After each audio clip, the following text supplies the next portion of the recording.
ছোটবেলায় শাড়ি পরার জন্য যা যা করি। ও মা, শাড়ি পরিয়ে দাও। আরে সবে তো সকাল হলো নাকি, ঘরবাড়ি ঝাড় দিই, বাসি কাজগুলো করি, তারপর শাড়ি পরিয়ে দিচ্ছি। ও মা, শাড়ি পরিয়ে দাও।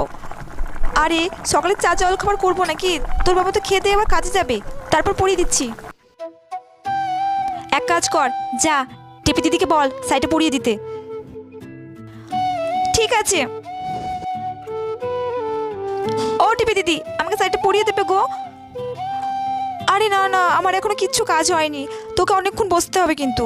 তাছাড়া আমাকে অলরেডি 5 জন বলে গেছে শাড়ি পরানোর জন্য।